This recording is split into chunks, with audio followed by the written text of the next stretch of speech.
얘는 왜 항상 늦게 오는가? 쇼펜하우어와 함께하는 위로의 시간. 오늘 하루를 마무리하며 오늘 하루도 참 애쓰셨습니다. 아침 일찍 눈을 뜨고 해야 할 일들을 하나씩 해내느라 마음까지 돌볼 여유는 없으셨을지도 모르겠습니다. 누군가의 식사를 챙기고 누군가의 안부를 묻고 누군가의 걱정을 대신 짊어지고 그렇게 하루를 보내셨겠지요. 그래도 지금 이 시간만큼은 누군가의 부모도 배우자도 어른도 아닌 그저 한 사람으로 조용히 쉬어가셔도 괜찮습니다. 편안하게 앉으시거나 누우세요. 방의 불을 조금 낮추셨다면 이제 천천히 어깨에 힘을 빼보세요. 오늘 하루 당신을 지탱하느라 애쓴 등과 허리를 조용히 바닥에 맡겨봅니다. 깊게 숨을 들이마시고 천천히 내쉬세요. 오늘 이야기는 우리가 살아오며 한 번쯤은 마음에 품어봤을 조금 늦게 찾아온 이해에 대한 이야기입니다. 왜 우리는 어떤 마음들을 그 순간에는 이해하지 못하고 한참의 시간이 흐른 뒤에야 깨닫게 되는 걸까요? 오늘 밤 우리는 그 질문과 함께 천천히 걸어가 보려 합니다. 조용한 저녁, 떠오르는 생각들. 저녁이 되면 집안이 유난히 조용해질 때가 있습니다. TV 소리는 켜져 있지만 사실은 아무도 그 소리를 듣고 있지 않은 밤. 설거지를 끝내고 정리를 마치고 이제 할 일이 없어진 그 시간. 소파에 앉아 멍하니 창밖을 바라보다가 문득 이런 생각이 들 때가 있지요. 그때는 왜 그렇게 서운했을까? 몇 년 전, 혹은 몇십 년 전의 어떤 순간이 떠오릅니다. 누군가 했던 말 한마디, 누군가의 작은 행동, 혹은 누군가의 침묵. 그때는 가슴이 무너지는 것 같았는데 지금 생각해보면 그렇게까지 마음 아파할 일이 아니었던 것 같기도 합니다. 하지만 당시의 나는 정말로 아팠습니다. 눈물을 삼키고 억지로 웃으며 괜찮다고 말했지만 마음속 깊은 곳에는 상처가 남았습니다. 그리고 그 상처는 시간이 흘러도 완전히 아물지 않은 채 가끔씩 쿡쿡 쑤셔왔습니다. 왜 그 말 한마디가 그렇게 오래 남았을까? 어떤 말들은 참 오래 갑니다. 칭찬의 말도 격려의 말도 아닌 그저 스쳐 지나가듯 던진 한마디가 이상하게도 마음에 깊이 박혀 빠지지 않습니다. 바빠서 못 가요. 다음에 할게요. 괜찮으시죠? 그 말들 자체가 나쁜 것은 아닙니다. 누구나 바쁘고 누구나 사정이 있으니까요. 하지만 그 말들을 들을 때 왜인지 마음 한구석이 텅 빈 것 같았습니다. 시간이 꽤 흘렀는데도 마음속에는 아직도 풀리지 않은 장면들이 남아 있습니다. 생일날 아무도 찾아오지 않았던 그날, 아파서 누워있을 때 혼자였던 그 시간, 기쁜 소식을 전하고 싶었는데 다들 바빴던 그 순간들, 우리는 이해한다고 말했습니다. 정말로 이해하려고 노력했습니다. 하지만 마음 깊은 곳에서는 작은 서운함이 계속 자라고 있었습니다. 관계 속에서 남겨진 마음. 자식은 나쁜 아이가 아니었습니다. 착하고 성실하고 자기 일에 최선을 다하는 아이였습니다. 그저 자기 삶을 살아가느라 바빴을 뿐이지요.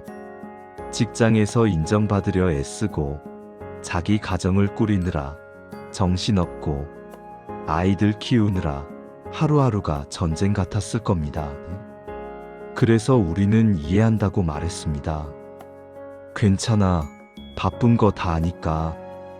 무리하지 말고 내일 먼저 해. 걱정하지 마. 엄마는 아빠는 괜찮으니까.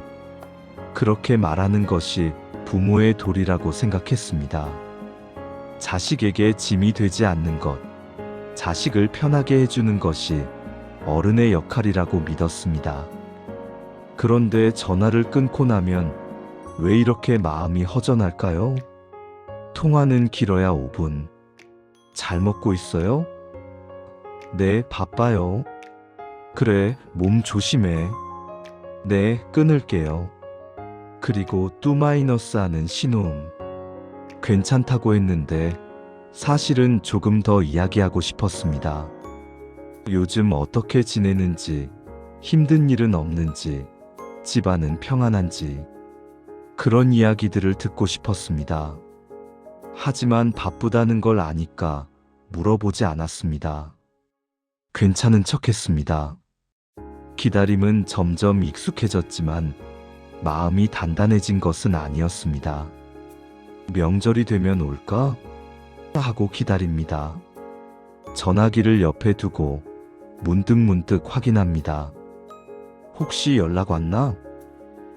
아무 연락이 없으면 먼저 전화를 걸까 말까 고민합니다. 괜히 귀찮게 하는 건 아닐까? 바쁜데 방해하는 건 아닐까? 결국 참다 못해 전화를 걸면 연락하려고 했는데 라는 대답이 돌아옵니다. 거짓말인 것을 알지만 그래도 괜찮다고 말합니다. 우리는 늘 이해하는 쪽이었고 늘 괜찮다고 말하는 쪽이었습니다. 그게 어른의 자리라고 믿으면서요. 배우자도 마찬가지였습니다. 긴 세월을 함께 살았지만 어떤 말들은 끝내 나누지 못했습니다. 고마워, 미안해, 사랑해. 이런 말들이 왜 이렇게 어려운지 모르겠습니다.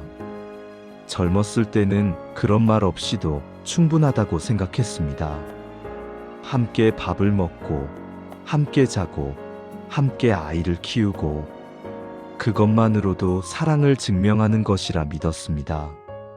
하지만 나이가 들수록 그 말들이 더 간절해집니다. 이제는 남은 시간이 얼마 없다는 것을 알기 때문일까요? 아니면 이제야 그 말들의 소중함을 깨달은 걸까요? 옆에 누워있는 사람의 등을 바라보며 생각합니다. 내일은 말해야지. 하지만 아침이 되면 또다시 일상에 묻혀 그 생각을 잊어버립니다. 그렇게 우리는 서로에게 해주지 못한 말들을 마음속에 쌓아가며 살아갑니다. 회상 속에서 깊어지는 감정. 어느 날 오래된 서랍을 정리하다가 아이 어릴 적 사진을 발견합니다. 노랗게 바랜 사진 속에 작은 아이가 환하게 웃고 있습니다.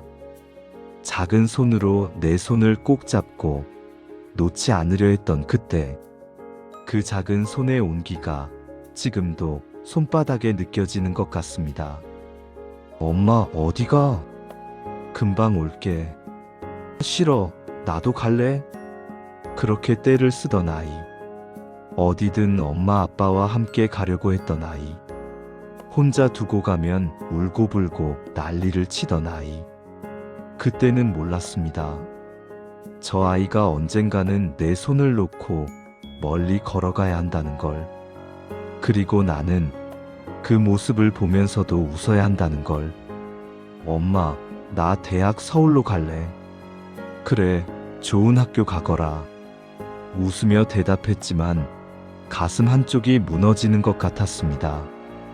이 집에서, 이 동네에서, 내 곁에서 점점 멀어지는 아이를 보며 나는 괜찮은 척했습니다. 엄마, 나 취직했어.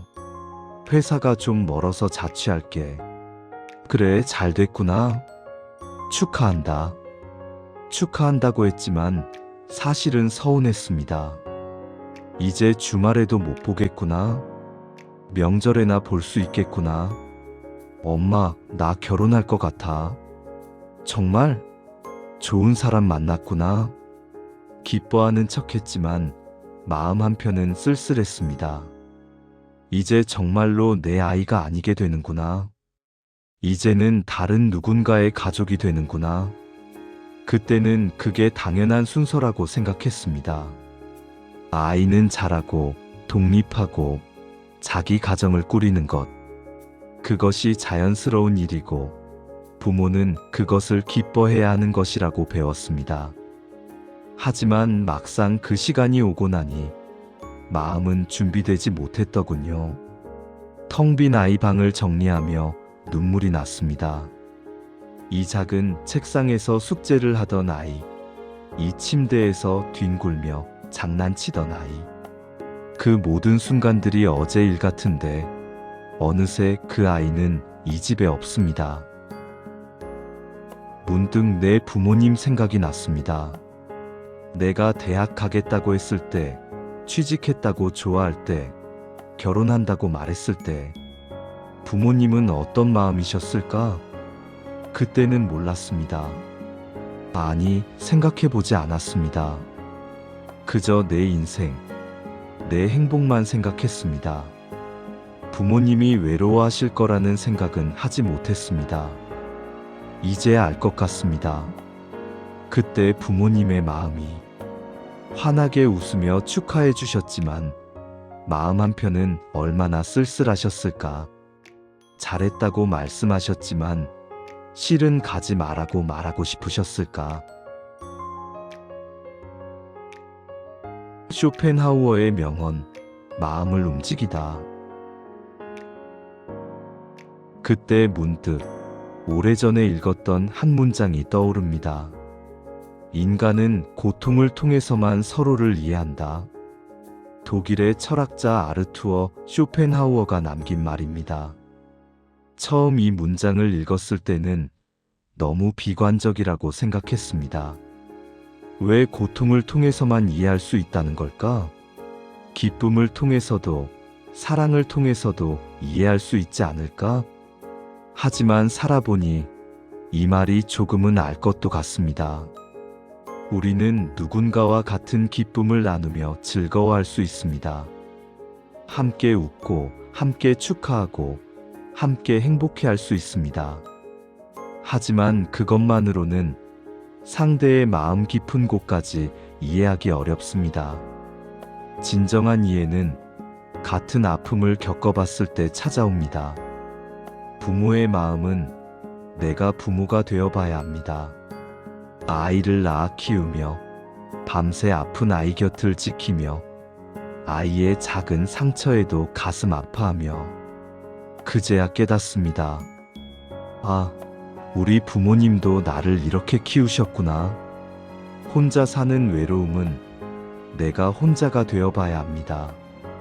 배우자를 먼저 보내고 빈집에 혼자 남아 아무도 없는 식탁에 밥을 차려놓고 그제야 이해합니다. 혼자 사셨던 이웃 할머니의 그 쓸쓸함을. 병의 고통은 내가 아파봐야 합니다. 건강할 때는 아프면 병원 가면 되지라고 쉽게 말했지만 정작 내가 통증에 시달리고 병원을 오가며 치료받느라 지쳐갈 때 그제야 알게 됩니다. 아픈 사람의 고통이 얼마나 깊은지. 쇼펜하우어는 왜 이렇게 말했을까요? 그는 평생을 고독과 고통 속에서 살았습니다. 어린 시절 아버지를 잃었고 어머니와는 사이가 좋지 않았습니다. 사랑하는 사람들과의 이별을 여러 번 겪었고 세상으로부터 인정받지 못한 채 오랜 시간을 보냈습니다. 그 긴 고통의 시간 속에서 쇼펜하우어는 깨달았을 것입니다.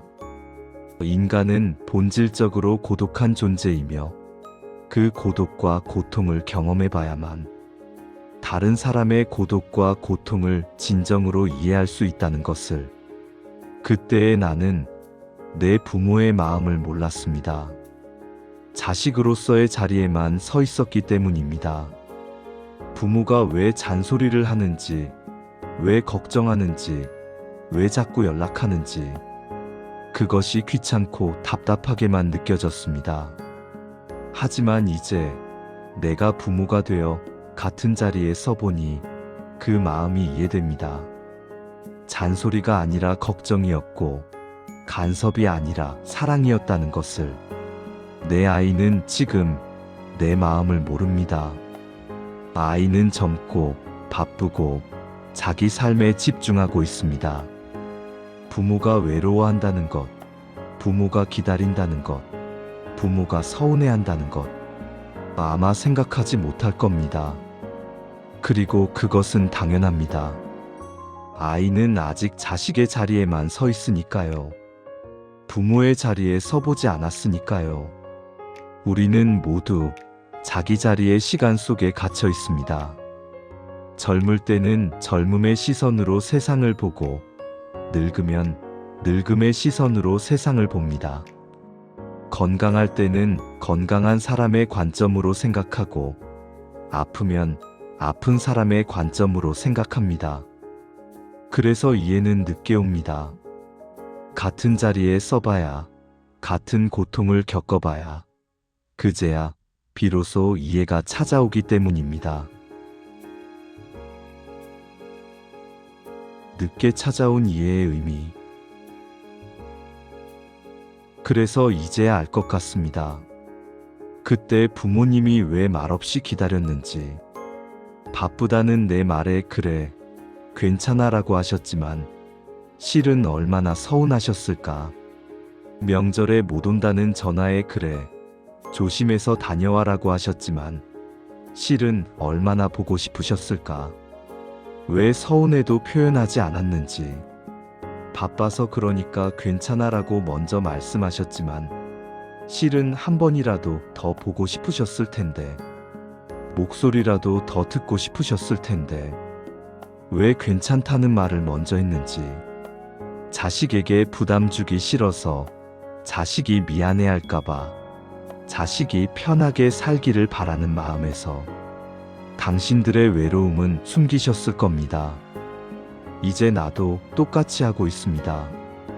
아이에게 괜찮아, 바쁜 거 알아라고 먼저 말합니다.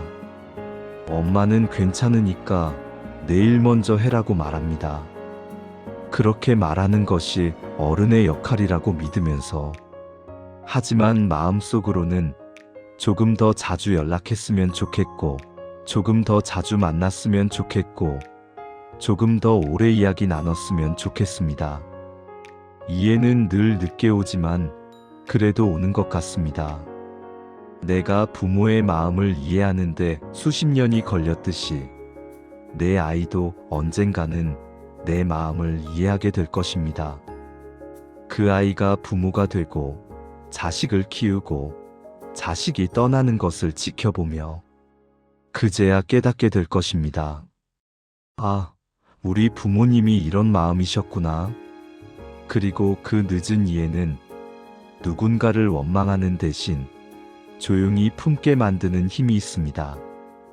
이제 나는 부모님을 원망하지 않습니다. 그때 왜 그렇게 하셨는지 이제는 이해하니까요. 그분들도 최선을 다하셨다는 것을, 그분들 나름의 방식으로 사랑하셨다는 것을 압니다. 그리고 언젠가 내 아이도 나를 원망하지 않게 되겠지요. 지금은 이해하지 못해도 나중에는 알게 될 것입니다. 엄마가, 아빠가 왜 그렇게 행동했는지, 그것이 서툴렀지만 사랑이었다는 것을. 고통을 통한 연민. 쇼펜하우어의 명언으로 돌아가 봅니다. 인간은 고통을 통해서만 서로를 이해한다. 이 문장에는 비관이 아니라 깊은 연민이 담겨 있습니다.